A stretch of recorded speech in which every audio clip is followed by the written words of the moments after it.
Vivekananda Educational Institutions is a gateway to quality higher education. Admissions open now. Kaveri படுகை வயிற்று பசியை மட்டுமின்றி அறிவு பசியை போக்கும் மண்டலமாக மாறி வருகிறது.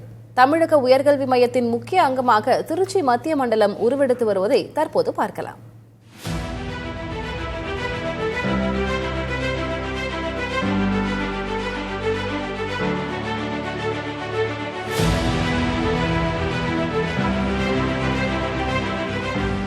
கல்வியில் முன்னேற்றத்தை பறைசாற்றி வரும் தமிழ்நாட்டில் 2 மத்திய பல்கலைக்கழகங்கள், 29 நிகர்நிலை பல்கலைக்கழகங்கள், 8 தனியார் பல்கலைக்கழகங்கள் மற்றும் 22 மாநில பல்கலைக்கழகங்கள் என 61 பல்கலைக்கழகங்கள் செயல்பட்டு வருகின்றன.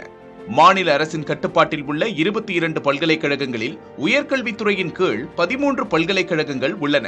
இப்படியான சூழலில் காவிரி பாய்ந்தோடும் கோவில்களின் நகரமான கும்பகோணத்தில் கலைஞர் பெயரில் புதிய பல்கலைக்கழகம் அமையும் என முதல்வர் மு.க.ஸ்டாலின் சட்டப்பேரவையில் அறிவிப்பை வெளியிட்டார்.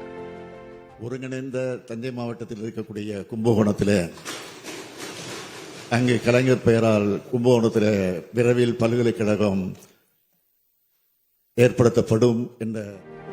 எனவே திருச்சி, கரூர், புதுக்கோட்டை, அரியலூர், பெரம்பலூர், தஞ்சாவூர், நாகை, கும்பகோணம், திருவாரூர், மயிலாடுதுறை உள்ளிட்ட 9 மாவட்டங்களை அடக்கிய மத்திய மண்டலமான திருச்சி மண்டலத்தில் முக்கியத்துவம் வாய்ந்த மாநில மற்றும் மத்திய பல்கலைக்கழகங்கள் மற்றும் கல்வி நிறுவனங்கள் அமைந்துள்ள நிலையில் கூடுதலாக ஒரு அரசு பல்கலைக்கழகம் அமையவிருப்பது உயர்கல்வித்துறையில் மத்திய மண்டலம் மீதான கூடுதல் முக்கியத்துவமாக பார்க்கப்படுகிறது. மேலும் முதல்வரின் இந்த அறிவிப்பு காவிரி படுகை மாவட்ட மக்களிடத்தில் மகிழ்ச்சியையும் வரவேற்பையும் பெற்றுள்ளது. மத்திய மண்டலத்தில் திருச்சியில் பாரதிதாசன் பல்கலைக்கழகம், தஞ்சாவூரில் தமிழ் பல்கலைக்கழகம், திருவாரூரில் மத்திய பல்கலைக்கழகம், நாகையில் ஜெயலலிதா மீன்வள பல்கலைக்கழகம், திருச்சியில் அண்ணா பல்கலைக்கழக வளாகம் இருக்கும் சூழலில் மத்திய கல்வி அமைச்சகத்தின் கீழ் செயல்படும் NIT, IIIT, IIM, தமிழ்நாடு தேசிய சட்டப்பள்ளி மற்றும் தேசிய வாழை ஆராய்ச்சி மையமும் திருச்சியில் இயங்கி வருகின்றன. இது தவிர தனியார் பல்கலைக்கழகமும் திருச்சியில் அமைந்துள்ளன. அடுத்தபடியாக தஞ்சாவூரில் தமிழ்நாடு கால்நடை மருத்துவ அறிவியல் பல்கலைக்கழக வளாகம், அரசு பொறியியல் கல்லூரி, மத்திய அரசின் இந்திய உணவு பதன தொழில்நுட்ப நிறுவனம், பெரியார் மணியம்மை அறிவியல் மற்றும் தொழில்நுட்ப நிறுவனங்களும் செயல்பட்டு வருகின்றன. அதே சமயம் மத்திய மண்டலத்தின் 9 மாவட்டங்களில் மயிலாடுதுறை, பெரம்பலூர் மாவட்டங்களை தவிர்த்து 7 மாவட்டங்களில் அரசு மருத்துவக் கல்லூரிகள் மற்றும் 2 அரசு பொறியியல் கல்லூரிகள் உட்பட 30க்கும் மேற்பட்ட தரவரிசையில் முன்னிலை வகிக்கும் தனியார் பொறியியல் கல்லூரிகளும் அமைந்துள்ளன.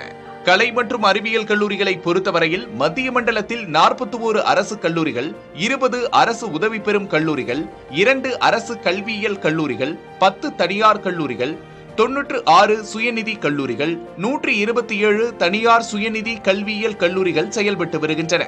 ஏற்கனவே உள்ள பல்கலைக்கழகங்களில் நிதிச்சுமை உள்ளிட்ட சிக்கல் நீடிக்கும் நிலையில் மேலும் ஒரு பல்கலைக்கழகம் அமையும் என அரசு அறிவித்துள்ளது துணிச்சலான முடிவு என கல்வியாளர்கள் தெரிவிக்கின்றனர். நிதி நிலைமை மோசமான நிர்வாக சீர்கேடுகள், துணைவேந்தர்கள் இல்லாத ஒரு சூழ்நிலை என்ற ஒரு நிலை தமிழகத்திலே இப்பொழுது இருக்கின்ற ஒரு சூழல் ஒரு அரசு பல்கலைக்கழகத்தில் கும்பகோணத்தில் உருவாக்கப்படுவது என்பது கல்வியாளர்கள் அனைவரும் வரவேற்கக்கூடிய ஒரு செய்தி. மத்திய அரசின் கல்வி நிறுவனங்களில் ஆண்டுதோறும் சொற்ப அளவில் தமிழக மாணவர்கள் சேருவதை மாற்றியமைத்து அதிக அளவிலானோர் பயன்பெறும் வாய்ப்பை அரசு ஏற்படுத்த வேண்டும் என்கின்றனர் கல்வியாளர்கள்.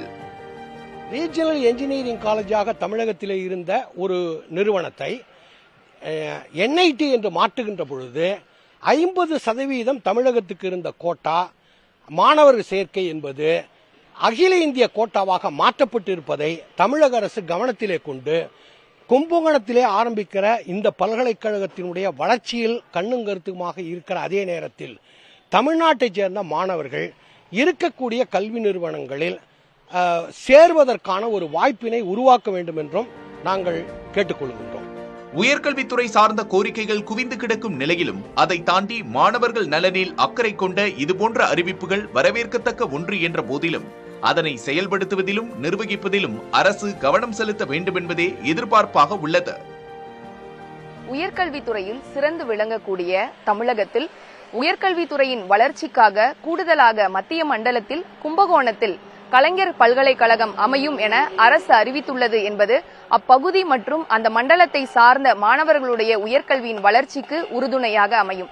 வரும் காலத்தில் உயர்கல்வியின் மைய பகுதியாக திருச்சி மண்டலம் அமையும் என்று சொன்னால் அது மிகையாகாது. புதிய தலைமுறைக்காக ஒளிப்பதிவாளர் சசிகுமாருடன் திருச்சியிலிருந்து பிருந்தா ஸ்ரீஹரிஷ்.